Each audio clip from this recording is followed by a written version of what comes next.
Assalamualaikum to all the students. In this lecture, we will discuss about the second lecture of chapter number 2. That is data type, assignment and input output scheme. पूरे chapter के अंदर last lecture में यानी lecture number 1 में हमने discuss किया था कि बेसिक लैंग्वेज क्या है, GW बेसिक क्या है, कौन कौन से आपके पास मोड्स ऑफ ऑपरेशन होते हैं जो इस्तेमाल किए जाते हैं। जब आप GW बेसिक के अंदर बेसिक प्रोग्राम को किस तरह से लिखते हैं, उसे क्रिएट कैसे किया जाता है, उसे सेव कैसे किया जाता है, उसे मॉडिफाई और ज़्यादा डिस्प्ले कैसे किया जाता है, डिटेल में हमने देखा। उसके बाद हमने वेरिएबल्स पढ़े, रूल्स फॉर नेमिंग वेरिएबल हमने पढ़े। उसके बाद हमने कॉन्सेप्ट हमने पढ़ा था, कैरेक्टर सेट ऑफ बेसिक थी हमने उसी के अंदर इंक्लूड किया। वहां से onward lecture number 2 that is basic commands. पूरे लेक्चर के अंदर हम डिस्कस करेंगे कि कमांड होता क्या है और कमांड्स जो होता है कि मतलब कौन कौन सी हमारे पास टाइप्स हैं कमांड्स की जो हम इस्तेमाल करते हैं जब हम कोई भी प्रोग्राम लिख रहे हैं। ठीक है, लास्ट लेक्चर में भी अगर आप लोगों को याद हो तो मैंने कमांड की डेफिनेशन ये बताई थी कि कमांड आपके पास ऐसे मतलब एक सेंटेंस होता है जिसके स्टार्ट में किसी किस्म की लाइन नंबर की जरूरत नहीं है।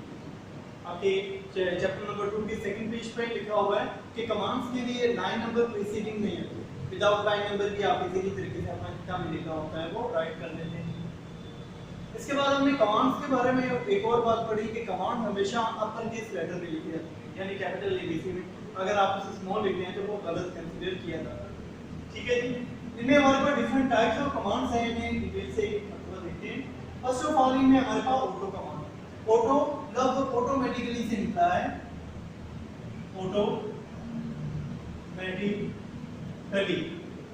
ऑटोमेटिकली का मतलब होता है खुद ब खुद। अब ऑटो कमांड क्या करता है, ऑटोमेटिकली आपकी लाइन नंबर को जो होता है उसके लिए लाइन के लिए एक लाइन नंबर जनरेट करना शुरू कर देता है। जब आपने कोई ऑटोमेटिकली लाइन नंबर जनरेट करनी होती है किसी एक स्पेसिफिक लाइन के, क्योंकि हमने ये पढ़ा है कि कमांड के लिए लाइन नंबर का स्टार्ट में होना जो है वो जरूरी नहीं है, लेकिन हम इसी से कमांड से आगे पढ़ेंगे स्टेटमेंट, और स्टेटमेंट्स के लिए हमें लाइन नंबर की जरूरत होती है। तो वो लाइन नंबर जनरेट करवाने के लिए हम क्या करेंगे, ऑटो कमांड को यूज करेंगे। ठीक है जी, अब हर कमांड की डेफिनेशन, सिंटैक्स और एग्जांपल जो है वो इजीली तरीके से हम देखेंगे ताकि हर कमांड को हम दूसरी कमांड के साथ एक डिफरेंस क्रिएट करके बड़े इजीली तरीके से पूरे टॉपिक को जो है वो कवर कर सकते हैं। इनमें जो आपके पास ऑटो कमांड सबसे पहली कमांड है, या अगर लॉन्ग क्वेश्चन बोर्ड में पूछा जाता है कि ऑटो कमांड है क्या, और इसकी जितनी भी इंटरप्रिटेशन है उसे कंप्लीट एक्सप्लेन करें। ठीक है जी, तो डेफिनेशन हमने ये देखी कि जब आपने कोई ऑटोमेटिकली लाइन नंबर जनरेट करनी होती है we can use the auto command. ठीक है जी, उसके बाद अगर हम इसके सिंटैक्स की तरफ मूव करें तो सिंटैक्स इसका क्या है, ऑटो कीवर्ड आता है, और मैंने अभी आप लोगों को बताया कि जितने भी आपके पास नंबर ऑफ कमांड्स होगी या नंबर ऑफ स्टेटमेंट होगी वो हमेशा अपर केस लेटर यानी कैपिटल ABC में लिखे जाते हैं। तो ये आपके पास कैपिटल ABC में ऑटो आप लिख देंगे। ठीक है, कीवर्ड एज इट इज आ जाएगा जो आपका कमांड है। आपने पेपर में भी लिखना है, बोर्ड पे भी लिखना है, तो आपने मतलब ये जो वर्ड है ये मार्कर से कैपिटल लिखना है, सिंटैक्स में जो वर्ड है ये भी कैपिटल लिखना है, बाकी आप चाहे स्मॉल लिख लें। तो ऑटो कीवर्ड आ जाएगा। कीवर्ड आने के बाद आप लाइन नंबर बताएंगे कि कहां से आपने ऑटोमेटिकली लाइन नंबर शुरू करनी है। ठीक है, उसके बाद आप क्या बताएंगे, इंक्रीमेंट। इंक्रीमेंट का मतलब, इंक्रीमेंट लफ्ज इंक्रीज से निकला है, इंक्रीमेंट लफ्ज इंक्रीज से निकला है जिसका मतलब होता है इजाफा करना। अब मिसाल देता हूं आप लोगों को, ये मैंने 4 लाइनें लिखी हैं एक प्रोग्राम की। अब मैंने अभी बताया कि लाइन हमेशा लाइन नंबर से शुरू होती है, तो इसके लाइन नंबर स्टार्टिंग क्या आ जाएगा 10, फिर क्या आ जाएगा 20, फिर क्या आ जाएगा 30 और फिर क्या आ जाएगा जी 40। इसका मतलब है इसकी स्टार्टिंग लाइन नंबर से मुराद यहां क्या लिया गया, स्टार्टिंग लाइन करते हैं। क्या इसकी स्टार्टिंग लाइन नंबर क्या है जी 10 है। उसके बाद क्या पूछा है, इंक्रीमेंट। इंक्रीमेंट का मतलब है कि उस लाइन पिछली लाइन में अगली लाइन में कितना ज्यादा डिफरेंस है, इजाफा कितना होगा। तो अगर आप देखिए 10 में 10 ऐड करेंगे तो 20 हो जाएगा, 20 में 10 ऐड करेंगे तो 30, 30 में 10 ऐड करेंगे तो क्या हो जाएगा 40। मीन इंक्रीमेंट या इजाफा कितनी लाइन का हो रहा है बेटा, 10 लाइन का हो रहा है। ठीक है, तो लाइन नंबर 10 से आपने शुरू किया, उसके बाद ये आपने ब्रैकेट कंप्लीट की, स्क्वायर ब्रैकेट में कोमा आपने यूज किया, और फिर एक स्क्वायर ब्रैकेट के अंदर आपने इंक्रीमेंट यानी इजाफा बता। ठीक है, अगर मैं इसकी एक एग्जांपल दूं तो मैं इसी सेंटेंस को इस्तेमाल करके देख लेता हूं। ऑटो कीवर्ड आ जाएगा, उसके बाद बेटा स्क्वायर ब्रैकेट में आप लिखोगे 10, उसके बाद आप यहां कोमा लगाएंगे और फिर आप लिखेंगे यहां 10। इसका मतलब है कि मेरे प्रोग्राम की line line number starting automatically line number कहां से शुरू होगा बेटा 10 से शुरू होगा और उसमें इंक्रीमेंट यानी इजाफा भी कितने का हुआ करेगा 10 का हुआ करेगा। तो मेरे पास इस तरह से जो भी मैंने लाइनें राइट की होंगी उनके स्टार्ट पे बेटा इस तरह से न्यूमेरिक काउंटिंग शुरू होगी 10 20 30 40 50 and up to so on आपकी मर्जी के मुताबिक। ये मैंने आपको एक सादा एग्जांपल दिया। इसके अलावा आपकी किताब में इसी से रिलेटेड कुछ और एग्जांपल्स भी गिवन है। इसमें एक इंपॉर्टेंट की पॉइंट इसने बताया है कि ऑटोमेटिकली लाइन नंबर जनरेट करना। जनरेट का मतलब है बेटा आपने शुरू किया। अब जब आपने एक लाइन नंबर को शुरू किया उसे खत्म भी करना है, तो खत्म करने के लिए हम स्टॉप स्टेटमेंट यूज करेंगे, हम एंड स्टेटमेंट यूज करेंगे। लेक्चर नंबर 1 में भी बेटा आप लोगों को बताया था कि हम एंड स्टेटमेंट को इस्तेमाल करके प्रोग्राम को एंड करते हैं, स्टॉप स्टेटमेंट को इस्तेमाल करके अपने प्रोग्राम को स्टॉप या एंड कर रहे होते हैं। इसके अलावा कंट्रोल प्लस ब्रेक, इस तरह की हमारे पास डिफरेंट कीबोर्ड के ऊपर कमांड्स गिवन होंगी। आप इजीली तरीके से उसे प्रेस करेंगे और अपने जो भी ऑटोमेटिकली लाइन नंबर या प्रोग्राम को शुरू किया है उसे क्या करेंगे बेटा स्टॉप करेंगे। ठीक है जी। उसके बाद वो ये कह रहा है कि आपने जो लाइंस शुरू की हैं, अब मिसाल के तौर पे बाय डिफॉल्ट आपके पास 10 से शुरू होता है और इंक्रीमेंट भी कितने का होता है 10 का होता है। ये जो मैंने आपको जनरल एग्जांपल दी है बाय डिफॉल्ट यही एग्जांपल होती है कि लाइन नंबर 10 से शुरू किया जाता है प्रोग्राम और 10 का ही इजाफा किया जाता है। लेकिन अगर मैं इसके बजाय अपनी मर्जी से कुछ और कर देता हूँ, अपनी मर्जी से कुछ और कर देता हूँ, मैं लाइन नंबर 5 से शुरू कर देता हूँ और मैं इंक्रीमेंट कितने का देता हूँ, सपोज मैं कहता हूँ कि इंक्रीमेंट जो है वो 5 का ही चाहिए, तो फिर क्या होगा यहाँ चेंजिंग हो जाएगी।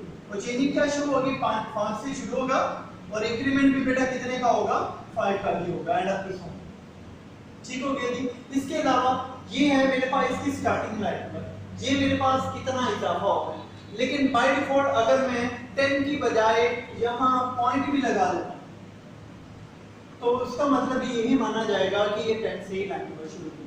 ठीक है, तो आप लाइन नंबर 10 लिख दें फिर भी 10 से शुरू होगा, अगर कोमा लगा दे फुल स्टॉप लगा देते हैं तो इसका मतलब भी 10 से ही शुरू होगा। लेकिन अगर आप 5 से शुरू करते हैं 15 से शुरू कर सकते हैं, आया कि आप 500 से शुरू करते हैं 5000 से शुरू करते हैं, दैट डिपेंड अपॉन रूट, लेकिन बाय डिफॉल्ट लाइन नंबर 10 से ही शुरू होता है और 10 का ही इजाफा है। ठीक हो गया जी। नेक्स्ट इनमें हमारे पास बेटा सेकंड कमांड है जिसे हम क्लियर कमांड है। क्लियर का मतलब साफ कर देना बिल्कुल। और जब आपको पता है कि लेक्चर नंबर 1 में मैंने बताया था वेरिएबल्स जो होते हैं उनके रैम में डायरेक्टली कोई वैल्यू स्टोर नहीं होती। अगर मेरे पास एक नंबर है बेटा 3, इस 3 को मैंने रैम के अंदर स्टोर करवाना जो ये डायरेक्ट नहीं है, मैं इसके लिए वेरिएबल बनाता हूँ a और उस a वेरिएबल के अंदर मैं वैल्यू स्टोर करूँगा। इससे क्या होगा कि मेरे उस वेरिएबल के अंदर ये वैल्यू स्टोर होगी। ठीक है, अब वो ये कह रहे हैं कि मिसाल के तौर पे आपके पास कोई न्यूमेरिक वेरिएबल है, या मैंने a03 लिखा है यानी a क्या है मेरे पास एक न्यूमेरिक वेरिएबल। जब मैं अगर a के अंदर इस तरह से लिख देता हूँ a सिंगल कोटेशन, अब ये मेरे पास न्यूमेरिक वेरिएबल नहीं होगा, क्या होगा बेटा स्ट्रिंग वेरिएबल। तो जब आपने न्यूमेरिक वेरिएबल या स्ट्रिंग वेरिएबल को क्लियर करना होता है, साफ बिल्कुल करना होता है, जिस तरह से आप डिलीट के बटन को प्रेस करके बेटा सारी फाइल को खाली कर देते हैं, उसके अंदर जितना भी आपकी तस्वीरें मूवी सॉन्ग्स पड़े होते हैं वो सबको डिलीट कर देते हैं। बिल्कुल इसी तरह से जब आपने एक न्यूमेरिक वेरिएबल या स्ट्रिंग वेरिएबल के अंदर जो भी आपने एक लफ्ज लिखा हुआ या 1000 लफ्ज लिखे हुए, जब आपने उन्हें क्लियर डिलीट रिमूव करना होता है, उसके लिए क्या कहते हैं क्लियर कमांड का इस्तेमाल करते हैं। जब बेटा हम न्यूमेरिक वेरिएबल को क्लियर करते हैं तो न्यूमेरिक वेरिएबल के अंदर वैल्यू 0 पड़ी होती है, जब हम स्ट्रिंग वेरिएबल को क्लियर करते हैं तो उसके अंदर वैल्यू क्या पड़ी होती है नल पड़ी होती है। बात क्लियर होगी बेटा। इसका सिंटैक्स क्या है, सिंपल क्लियर कीवर्ड यूज करें तो ऑटोमेटिकली वो समझ जाएगा। और क्लियर हमेशा कैपिटल लिखिएगा, अगर स्मॉल लिखेंगे तो वो गलत कंसीडर किया जाएगा। ठीक हो गई। नेक्स्ट इसमें हमारे पास है इसकी एग्जांपल से मुराद मैं कोई भी लिख सकता हूं। मैं कहता हूं मेरे पास कोई भी एक न्यूमेरिक फाइल है, उसके अंदर मैंने मैथमेटिक्स का एक क्वेश्चन सॉल्व किया, तो मैं उस क्वेश्चन के लिए अगर क्लियर कमांड क्लियर सिर्फ लिख दूंगा और एंटर के बटन को प्रेस करूंगा तो वो ऑटोमेटिकली ये मेरा पूरा क्वेश्चन पढ़ा होगा, चाहे वो 2 लाइनों पे 2000 लाइनों पे, वो सारा क्या हो बेटा लिख होगा। ठीक है। नेक्स्ट इसमें हमारे पास third command that is cls। Question पूछा जाता है बोर्ड में differentiate between clear command and cls, क्योंकि ये दोनों एक दूसरे के साथ समहाउ रिलेट कर रहे हैं। जब आपने वेरिएबल्स स्ट्रिंग वेरिएबल या न्यूमेरिक वेरिएबल को रिमूव करना होता है, उसके अंदर जो डेटा है उसे क्लियर करना होता है, उसके लिए क्लियर कमांड को यूज करते हैं। लेकिन जब कभी आपके स्क्रीन को क्लियर करना हो, स्क्रीन को क्लियर करने से मुराद की ये स्क्रीन है, इसके अंदर कोई भी डेटा पड़ा हो सकता है, न्यूमेरिक वेरिएबल, अल्फाबेट, अल्फाबेट कोई भी चीज हो सकती है। जब आपने उसे रिमूव करना होता है, उसे डिलीट करना होता है, तो उसके लिए क्या करते हैं हम cls कमांड को इस्तेमाल करते हैं। ठीक है, तो cls command that is used to clear the screen, जब आपने स्क्रीन को क्लियर करना। उसके बाद बेटा आप इसे अगले पेज पर देखें तो वहां तीन आपके पास डेटा टाइप होती हैं जो आमतौर पे हम स्क्रीन के अंदर लिख रहे होते हैं। इनमें एक आपके पास है टेक्स्ट फाइल हो सकती है, समटाइम आपके पास टेक्स्ट फाइल के बजाय ग्राफिकल फाइल्स हो सकती है, और समटाइम कोई भी नहीं होती, दोनों हो जाते हैं। तो जब आपने टेक्स्ट फाइल को रिमूव करना है, क्लियर करना है, फिर आप 1 को प्रेस करें, यानी cls कीवर्ड आ जाएगा बेटा, क्योंकि इसका सिंटैक्स cls और आगे है। तो अगर मैं cls यहाँ अंदर 1 लिखूंगा, इसका मतलब है मेरी टेक्स्ट फाइल को डिलीट कर देगा। अगर मैं यहाँ 2 लिखूंगा तो ये क्या करेगा, मेरी ग्राफिकल फाइल को डिलीट कर देगा। और अगर मैं इसके जगह पर 3 अगर मैं 0 लिखूंगा, cls 0 लिखूंगा तो ये मेरी जो भी ग्राफिकल फाइल होगी उसे रिमूव कर देगा। अगर मैं इसके जगह पर cls 1 लिखूंगा तो ये मेरी डेटा को टेक्स्ट फाइल को रिमूव कर देगा। और अगर मैं cls 2 लिखूंगा तो ये दोनों को ऑटोमेटिकली दे देगा। ठीक हो गया जी। नेक्स्ट है इसमें हमारे पास डिलीट कमांड। जब आपने किसी फाइल को डिलीट करना है, लाइंस को डिलीट करना है, एक लाइन को या मल्टीपल लाइंस को, एक लाइंस को या एक से ज्यादा लाइनों को बेटा जब आपने डिलीट करना होता है तो उसके लिए आप क्या करते हैं, क्लियर डिलीट कमांड को इस्तेमाल करते हैं। क्योंकि ऑटो कमांड को इस्तेमाल करके जब मैंने ऑटोमेटिकली शुरू किया, अब सपोज गलत लिखा गया, मैंने अब उसे रिमूव करके डिलीट करके नई सिरे से लिखना, तो वो डिलीट करने के लिए एक लाइन को या एक से ज्यादा मल्टीपल लाइन, आपकी किताब में डेफिनेशन रेंज लिखा हुआ है, रेंज का मतलब होता है बाउंड्री। जैसे मेरे पास अगर रेंज लेता हूं 10 से 50, इसका मतलब है लाइन नंबर 10 से शुरू करो और कहां तक चलो, 50 तक। कहां तक चलो जी, 50 तक। ठीक है जी। तो ये क्या करेगा, 10 और से लेकर 50 के दरमियान जितनी भी लाइनें होंगी उन सबको क्या कर देगा, डिलीट या रिमूव कर देगा। ठीक हो गया। इसके अलावा वो ये कह रहे हैं कि सम टाइम आप मतलब एक ही लाइन डिलीट करनी है, तो फिर आप क्या करेंगे, डिलीट कीवर्ड आ जाएगा और उसके आगे सिर्फ एक लाइन नंबर लिख देंगे जो कि आपने डिलीट करनी है। 10 डिलीट करनी है, 100 डिलीट करनी है, 20 डिलीट करनी है, 200 डिलीट करनी है, जो भी फाइल डिलीट करनी है, डिलीट कैपिटल कीवर्ड आ जाएगा, ब्रैकेट के अंदर वो लाइन नंबर बता देंगे जो आपने डिलीट करना है। क्योंकि उसके डेफिनेशन में भी यही है कि लाइन नंबर को आपने डिलीट करना है। ठीक है, लाइन नंबर डिलीट करेंगे, लाइन ऑटोमेटिकली डिलीट होगी। ठीक है, तो आप क्या करेंगे, वो लाइन नंबर बता देंगे, वो ऑटोमेटिकली उसे डिलीट कर देंगे। लेकिन यहाँ जो सेंटेक्स मैंने ये लिखा है, किताब में 2-3 सेंटेक्स हैं, मैंने यहाँ जो लिखा है वो रेंज ऑफ लाइन के लिए। तो फिर क्या होगा बेटा, इसमें मैं इस तरह से कर दूंगा, डिलीट कीवर्ड यूज करूंगा, लाइन नंबर मेरी कहां से शुरू हुई है जो मैंने डिलीट करनी है, 10 से खत्म कहां हो रही है, 60 पे। तो क्या करेगा, 10, 60 और 10 और 60 के दरमियान जितनी लाइनें हैं जो सब क्या कर देगा, डिलीट कर देगा। ठीक हो गई। नेक्स्ट इसमें हमारे पास एडिट कमांड। एडिट कमांड बेटा आप लोगों को पता है मोबाइल में भी एडिट की ऑप्शन होती है। एडिट का मतलब होता है मॉडिफाई करना, चेंजिंग करना। तो यहाँ जब आपने अपने प्रोग्राम में कोई मॉडिफिकेशन या चेंजिंग करनी होती है तो उसके लिए आप क्या करते हैं, एडिट कमांड को इस्तेमाल कर रहे हैं। इसका कीवर्ड क्या है, जिस लाइन को भी आपने एडिट करना है। मैं यहाँ प्रोग्राम लिखता हूँ 4 लाइनों का, अब मैंने ये जो प्रोग्राम लिखा है 4 लाइनों का, मैंने लाइन नंबर 2 के अंदर एडिटिंग करनी है, तो मैं एडिट कीवर्ड यूज कर दूंगा, उसके बाद लाइन नंबर 2 बता दूंगा। तो ये क्या करेगा, ऑटोमेटिकली लाइन नंबर 2 को क्या कर देगा, मॉडिफाई कर देगा। एक डायलॉग बॉक्स ओपन होगा जिसमें कि कलर चेंज करना है, साइज चेंज करना है, स्टाइल चेंज करना है, तो ये सारी मॉडिफिकेशन में आती है। एडिट डॉट यूज करने, इसका मतलब है बाय डिफॉल्ट लाइन नंबर 10 को क्या करेगा, मॉडिफाई करेगा। लेकिन अगर एडिट डॉट के बजाय मैं कोई स्पेसिफिक लाइन को डिलीट करना, एडिटिंग करनी है, तो फिर मैं एडिट के आगे वो लाइन नंबर बताऊंगा। ठीक है जी।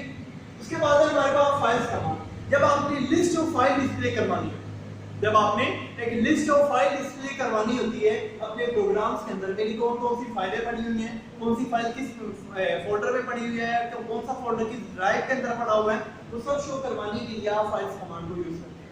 इसका सिंटैक्स क्या है, फाइल उसके आगे पाथ है। मिसाल के तौर पे मेरे पास बेटा एक फाइल है अफाक, और वो एक फोल्डर के अंदर पड़ी हुई है, उस फोल्डर का नाम है एजुकेशन, और वो जिस ड्राइव में पड़ी हुई है वो डी ड्राइव है। अब इसका सिंटैक्स क्या बनेगा जी, सिंटैक्स इसका बनेगा डी ड्राइव है, फोल्डर क्या आएगी एजुकेशन, फाइल क्या आएगी अफार। तो ये क्या है पाथ नेम है। पाथ बेटा कहते हैं रास्ते को, और ये मैंने एक पाथ इसे दिया कि डी ड्राइव में जाओ, डी ड्राइव में फोल्डर पड़ा होगा एजुकेशन, उस फोल्डर के अंदर एक फाइल पड़ी होगी है फार, उसे क्या करते हो जाकर डिलीट कर दो। तो जब आपने मतलब सॉरी उसे शो करवा दो, क्योंकि फाइल्स जो हैं आपने लिस्ट शो करवानी है, तो ये क्या करेगा डी ड्राइव में जाएगा, एजुकेशन में जाएगा और अफाक नाम की जितनी भी फाइलें पड़ी होंगी वो सारी एक लिस्ट शो करवाएगा। ठीक है, तो इसके डेफिनेशन में ये है कि आपने एक लिस्ट ऑफ फाइल्स जब डिस्प्ले करवानी होती है we can use the files. ठीक है जी, नेक्स्ट में आगे मूव करते हैं। नेक्स्ट में हमारे पास है किल कमांड। डिलीट कमांड और किल कमांड में बोर्ड में डिफरेंस पूछा जाता है। तो डिलीट कमांड आपकी एक लाइन नंबर या एक से ज्यादा लाइन नंबरों को जब डिलीट करना होता है तो उसके लिए हम डिलीट कमांड को इस्तेमाल करते हैं। लेकिन जब आपने एक ड्राइव को डिलीट करना होता है, जब आपने एक फोल्डर को या एक ड्राइव को डिलीट करना होता है, या एक फाइल कह सकते हैं, एक ड्राइव को, एक फाइल को या एक फोल्डर को किसी ड्राइव में से, स्पेसिफिक ड्राइव में से जब आपने डिलीट करना होता है तो फिर उसके लिए आप डिलीट कमांड को इस्तेमाल नहीं करते, उसके लिए आप एक अलग से कमांड इस्तेमाल करते हैं, दैट इज किल कमांड। ठीक है, तो किल कमांड क्या करती है, आपकी जितने भी डेटा जो होता है फोल्डर या फाइल्स या ड्राइव की फॉर्म में, उसे जब आपने डिलीट करना होता है तो उसके लिए आप क्या करते हैं किल कमांड को यूज करते हैं। मिसाल के तौर पे मैं वही एक एग्जांपल दे देता हूं, मैंने यहां यही एग्जांपल इसके लिए यूज कर लेता हूं। इसके लिए किल कीवर्ड आ जाएगा जी, कैपिटल लिखेंगे, उसके बाद आप फाइल नेम बता दें या पाथ नेम बता दें। सपोज मैं डायरेक्ट फाइल नेम बता दूं, फाइल नेम क्या थी अफाक, तो ये क्या करेगा किल और अफाक नाम की जो फाइल पड़ी होगी वो किसी ड्राइव या फोल्डर उसे जाकर क्या कर देगा बेटा डिलीट कर देगा। अब बात यहां पे क्लियर होगी। नेक्स्ट बेटा इसमें हमारे पास है लिस्ट का।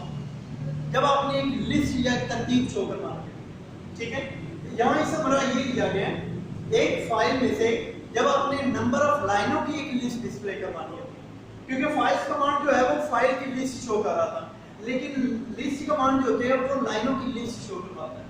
मिसाल के तौर पे मेरे पास यही अफाक नामी एक फाइल थी, इसके अंदर मेरी 1500 लाइनें पड़ी हुई, तो जब मैंने उन 1500 लाइनों को एक लिस्ट डिस्प्ले करवानी है तो उसके लिए मैं क्या करूंगा लिस्ट कमांड को इस्तेमाल करूंगा। सिंटैक्स क्या है, लिस्ट कीवर्ड आ जाएगा, कैपिटल लिखेंगे, उसके बाद लाइन नंबर बताएंगे कहां से शुरू किया है, उसके बाद बताएंगे लाइन नंबर कहां पर खत्म किया है और किस फाइल से वो लाइन नंबर आप ये नंबर ऑफ लाइंस उठाएंगे तो ये क्या करेगा उसकी ऑटोमेटिक एक लिस्ट एक दर्ज आपको शो कर देगा, उसमें जो आपको लाइन चाहिए होगी आप उसे पिक कर देंगे। नेक्स्ट लाइन में हमारे पास लोड कमांड। लोड कमांड अगर आप लोगों को लेक्चर नंबर 1 आपने सुना हो तो उसमें मैंने बताया था एग्जीक्यूट और लोड के अंदर फर्क ये होता है, जब आपने चलाने के लिए तैयार करना होता है तो उसके लिए आप क्या करते हैं पार्शियली आर्जी तौर पे चलाने के लिए जब आपने तैयार करना होता है उसके लिए आप लोड कमांड इस्तेमाल करते हैं, और जब आपने इसे चलाना होता है उसके लिए आप एग्जीक्यूटेबल कमांड या रन कमांड इस्तेमाल करते हैं। रन कमांड हम आगे पढ़ेंगे। सो लोड कमांड जब आपने पार्शियली अपने प्रोग्राम को एक मतलब चलाना होता है, डिस्प्ले करवाना होता है या उसे चलाने के लिए तैयार करना होता है तो उसके लिए हम क्या करते हैं लोड कमांड को इस्तेमाल करते हैं। इनमें लोड कीवर्ड आपके पास आ जाता है और फाइल नेम आपके पास आती है जिस फाइल को आपने लोड करना होता है। उसके बाद अगर बेटा आप यहाँ कोमा और ये कुछ भी नहीं लिखते तो ये सिर्फ फाइल को चलाने के लिए तैयार करता है, लेकिन अगर मैं कोमा के बाद आर लिखता हूँ, small R bracket square bracket में लिखता हूँ, तो फिर ये क्या करेगा उस फाइल को सिर्फ चलाने के लिए तैयार नहीं करेगा बल्कि साथ साथ क्या कर देगा उसे चला भी देगा, रन भी कर देगा। यहाँ आर स्मॉल आर से पूरा बेटा क्या लिया गया कि चल प्रिपेयर करने के साथ साथ पार्शियली उसे रन आउट भी करेगा, एग्जीक्यूट भी करेगा। नेक्स्ट बेटा इसमें हमारे पास कि mkdir कमांड, mk लफ्ज मेक से निकला है और dir से मुराद क्या है, डायरेक्टरी है। dir से मुराद क्या है, डायरेक्टरी। ठीक है जी, mk से मुराद मेक बनाना, dir डायरेक्टरी। जब आपने कोई सब डायरेक्टरी या डायरेक्टरी क्रिएट करनी होती है तो उसके लिए आप क्या करते हैं mkdir कमांड को इस्तेमाल कर रहे हैं। इसके लिए एग्जांपल है mkdir कीवर्ड आता है, उसके बाद में ये पाथ नेम बताता हूं। पाथ नेम बेटा मैं वही बताता हूं जो मैंने स्टार्ट में बताया था, सी ड्राइव है, सी ड्राइव के अंदर एक फोल्डर पड़ा हुआ है एजुकेशन के नाम से, उसके अंदर एक फाइल पड़ी हुई है फॉर्म। तो ये क्या करेगा डी ड्राइव में जाएगा, वहां आपके पास एक फोल्डर पड़ा होगा एजुकेशन बनाएगा और उसके अंदर एक फाइल बनाएगा फॉर्म के नाम से। यानी जब आपने कोई डायरेक्टरी या सब डायरेक्टरी क्रिएट करनी होती है we can use the mkdir command. ठीक है, नेक्स्ट इनके हमारे पास name command. Name command name मतलब अपने नेम से बता रहे हैं कि जब आपने मतलब किसी फाइल के नेम को चेंज करना होता है। मिसाल के तौर पे मैंने ई ड्राइव के अंदर एक फोल्डर बनाया एजुकेशन, उसके अंदर एक फाइल बनाई थी अफाक। अब मैं इस फाइल को रिमूव करके, क्योंकि ये मेरी पुरानी फाइल थी, फाइल का पुराना नाम था, अब मैं नया नाम इसका रखता हूँ इंस्टीट्यूट। यानी फोल्डर है आपके पास एक ड्राइव है डी, उसके अंदर फोल्डर है एजुकेशन, उसके अंदर नया आपने फाइल का नाम लिखा है दैट इज इंस्टीट्यूट। तो ये क्या करेगा, आपके पास नेम कीवर्ड आ जाएगा, उसके बाद आप पुरानी फाइल का नाम बताओगे क्या था जी अफाक, उसके बाद एज कीवर्ड आ जाएगा और न्यू फाइल का नाम क्या है जी इंस्टीट्यूट। तो ये क्या करेगा, आपके कंप्यूटर के अंदर एक पुरानी जो फाइल पड़ी हुई है उसके नाम को क्या कर देगा, रीनेम कर देगा। रीनेम बेटा आप लोगों ने मोबाइल में भी ये ऑप्शन देखी होगी कि जब आपने नाम को चेंज करना होता है, नाम को तब्दील करना होता है किसी भी फाइल के, तो उसके लिए आप क्या करते हैं, नेम कमांड को GW बेसिक में इस्तेमाल करते हैं। नेक्स्ट है में रीनेम और नेम कमांड में बेटा बोर्ड में शोर से पूछा जाता है डिफरेंशिएट बिटवीन रीनेम और नेम कमांड। तो रीनेम नम का मतलब है बेटा नंबर और री का मतलब है वर्ड से चेंज करना। ठीक है, तो जब आपने इसमें और उसमें फर्क ये है कि आपने जब फाइल नेम को चेंज करना है तो आप नेम कमांड यूज करें, और जब आपने नंबरों को चेंज करना है, प्रोग्राम्स के नंबर्स को चेंज करना है, लाइन नंबर्स को चेंज करना है, तो उसके लिए आप क्या करते हैं कि रीनेम कमांड को यूज करते हैं। जैसे मिसाल के तौर पे मेरे पास पिछले नंबर ये थे, प्रोग्राम्स की लाइन नंबर ये थे, अब मैं नया नंबर ये लिखता हूँ 100 200 300 और 400, ठीक हो गया 500। अब नए नंबर में ये लिखता हूँ लाइन नंबर्स। तो जब आपने पुराने लाइन नंबरों को नए लाइन नंबरों के साथ चेंज करना होता है, ठीक है, उसके लिए आप क्या करते हैं, रीनेम कमांड को इस्तेमाल करते हैं। रीनेम कीवर्ड होता है, नए नंबर बताएं, नए नंबर इसमें और इसमें फर्क ये है, इसमें आप पुरानी फाइल नेम पहले बताते हैं, नई बाद में बताते हैं। इसमें नए नंबर जो है आपके पास लाइन नंबर वो पहले बताते हैं, और जो पुरानी आपके पास नंबर है वो बेटा क्या है बाद में बताते हैं। उसके बाद उसमें कितने का इजाफा किया है वो बता देते हैं। जैसे मैंने पुराने बेटा मेरे पास जो नंबर थे, सॉरी नए नंबर जो है वो है 100 200 300 4, और पुराना नंबर नेम क्या था जी, नंबर 10 20 30 40। इंक्रीमेंट कितने का कर रहा हो बेटा, 100 का कर रहा हूं, क्योंकि आप देखें 100 के बाद 200 आ रहा है, मीन 100 के अंदर 100 और प्लस 1। ठीक है जी, उसके बाद बेटा कह रहा है RMDIR का मतलब कि MKDIR मेक डायरेक्टरी और RMDIR का मतलब वही डायरेक्टरी, RM का मतलब रिमूव। कि जब आपने जो डायरेक्टरी बनाई, मिसाल के तौर पे वो डायरेक्टरी ठीक नहीं बनी, आप चाहते हैं कि उस डायरेक्टरी को delete, you wanted to delete this directory, तो उसके लिए हम क्या करेंगे, RMDIR कमांड को इस्तेमाल करेंगे।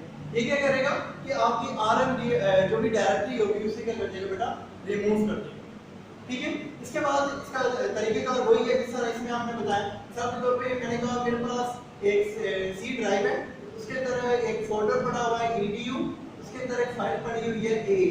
तो ये क्या करेगा, सी ड्राइव में जाएगा, फोल्डर एजुकेशन में जाएगा, और उसके अंदर एक फाइल पड़ी होगी a, उसे क्या कर देगा बेटा, जाकर रिमूव कर देगा। क्या कर देगा बेटा, रिमूव कर देगा। सबसे लास्ट में इनमें हमारे पास है रन कमांड। यही अभी आप लोगों को बताया था, जब आपने लोड किया यानी चलाने के लिए तैयार किया, अभी चलाया नहीं, तो चलाने के लिए हम क्या करते हैं, रन कमांड को इस्तेमाल करते हैं। ठीक है, दो तरीके होते हैं, एक तरीका तो ये आप चलाने के लिए तैयार किया है, साथ ही उसे चला दें R लिखकर। अगर आप नहीं लिखते तो सिर्फ चलाने के लिए तैयार किया है, चलाना है तो फिर आप ये रन कमांड को आगे लिखें। ठीक है जी, तो ये क्या करेगा, आपकी जो भी लाइन नंबर पड़ी होगी, मिसाल के तौर पे मैंने ये लिखी हुई थी लाइन नंबर 10 20 30 40, मैं यहाँ लिख देता हूँ रन लाइन नंबर 40। तो ये क्या करेगा, रन कमांड जाएगी डायरेक्ट लाइन नंबर 40 पर, और उसे जाकर क्या कर देगी बेटा, चला देगी। ठीक है, तो आज के लेक्चर में मतलब लेक्चर नंबर 2 में हम लोगों ने टोटल 14 कमांड पढ़ी है। नेक्स्ट लेक्चर नंबर 3 के अंदर हम यहीं से ऑनवर्ड अपनी कमांड्स को जो बाकी स्टेटमेंट्स रहेंगी वो कंप्लीट करेंगे। इसके बाद हमारा एक लेक्चर इस चैप्टर का रहेगा। Thank you.